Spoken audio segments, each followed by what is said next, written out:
For the Sake of Her Family, written by Diane Allen, read by Anne Dover.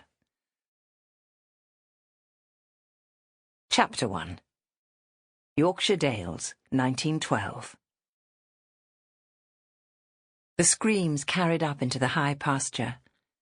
Agonizing, soul-stripping screams. Alice sat, hands covering her ears. She just couldn't bear it any longer.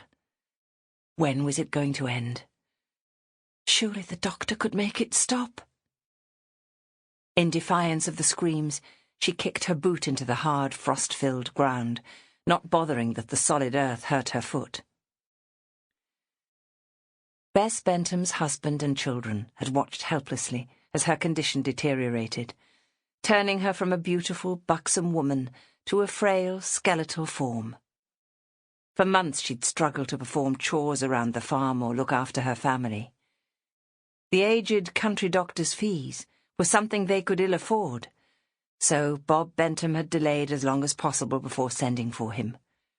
With hindsight, the family wished he had acted sooner. Alice, the younger of the two Bentham children, sat behind the tall pasture wall that backed onto the great, high-reaching peak of Whernside. She was a stubborn child, a true Bentham, Dales bred, proud, and too feisty for her own good, just like her father, or so her mother had often told her. When she was in one of her moods, she'd a face on her that could turn milk sour. Now, as her mother lay dying, she was angry at the whole world and knew no other way than to take it out on the frozen earth that her mother would soon be buried under.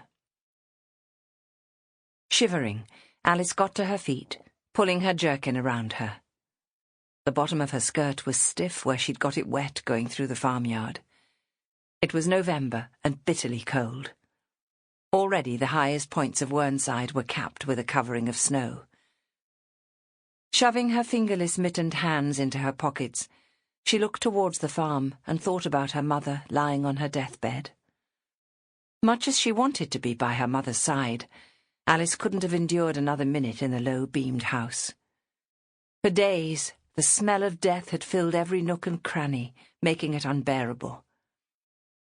When the doctor had finally been summoned to concoct potions to ease the pain, Alice had taken her chance to flee. She sighed and shook her head, remembering the look on her father's face as he told her to come back indoors. Instead, she had slammed the kitchen door and run as fast as her legs would carry her. Didn't he realize she had to get away, if only for a minute or two? All she wanted was to escape the sorrow and to breathe the clear, fresh air on the fellside. The screaming stopped suddenly and was replaced with a deathly silence. Alice could hear her heart beating. The pounding was so strong it felt as if it was escaping through her chest wall. The breath from her mouth came out in pure white clouds as she waited for further sounds from home. But the farm was silent now. So terribly silent. A snowflake fluttered to earth, and Alice was listening so intently she could have sworn she heard it land. Gathering her skirts around her, she got up and ran, slipping and almost tumbling as she raced along the cobbled droving road. By the time she reached the farmyard, she was fighting for breath, her face flushed from the cold air biting at her cheeks, and her haste to reach her dying mother. Miss Alice. Dr. Bailey bowed his head.